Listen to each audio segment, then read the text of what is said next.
sized body, to see 4 fearsome paws, each the size of one of the large shields of her father, King Agnar. But that wasn't the worst of it.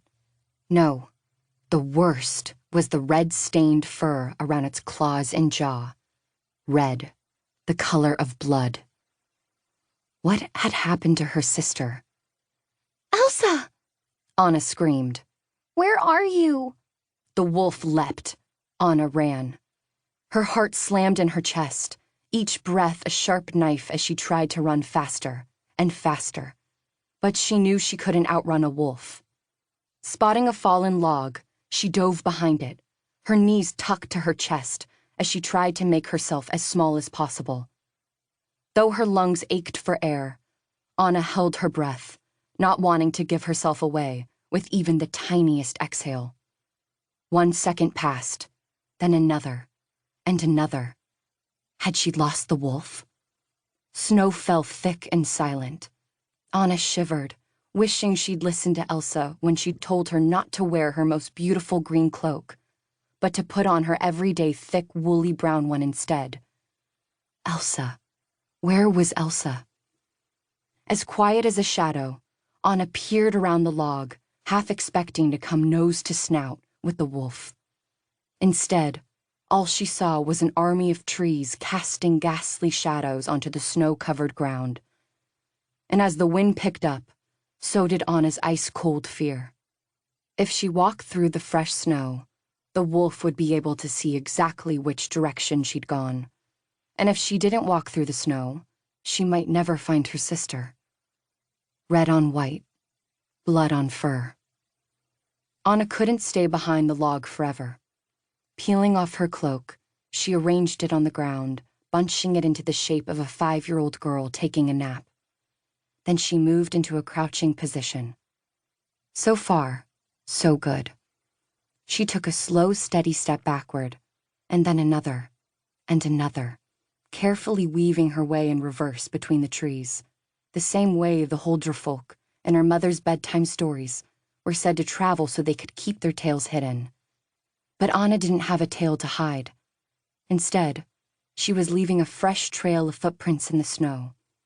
Footprints that would always lead away from where she actually was. Elsa, she whispered.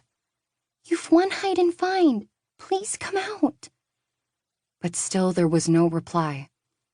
The snow fell faster, so Anna moved faster, darting between trees, diving behind boulders, and all the while scanning the snowy woods for a sign of her sister. Any sign. But there was not a footprint to be seen. It was as though her sister had been erased. As though... But the thought was too horrible for Anna to finish. From somewhere nearby, the wolf howled. Anna froze. She knew that sound. It was the same sound her father's hunting dogs made when they'd picked up the scent of a fox. The wolf howled again, but this time it was a little farther away. Anna's decoy had worked. She spun around and ran. The snow fell faster, the thick flakes clumping on her eyelashes and making it hard to see. Elsa! The name ripped from her throat. Elsa! She choked on the word. There, standing in front of her, wasn't her sister, but the wolf. Once more, its fierce yellow eyes were fixed right on her. How had it gotten ahead of her? There was no time to think, only to run. Anna pumped her legs, sending snow flying up around her. She couldn't stop. Her entire world was snow and fear and cold. And then suddenly, endless sky. Anna stumbled to a halt. She was at the edge of a cliff. An inky expanse of nothingness lay before her, but she knew whatever she found lurking behind her would be far worse. Hot breath, sharp claws, sharper teeth. Elsa! She yelled again, but Elsa did not appear. If her sister wasn't here by now, something horrible must have happened. Pain seared itself across Anna's shoulder blades. She had hesitated for too long.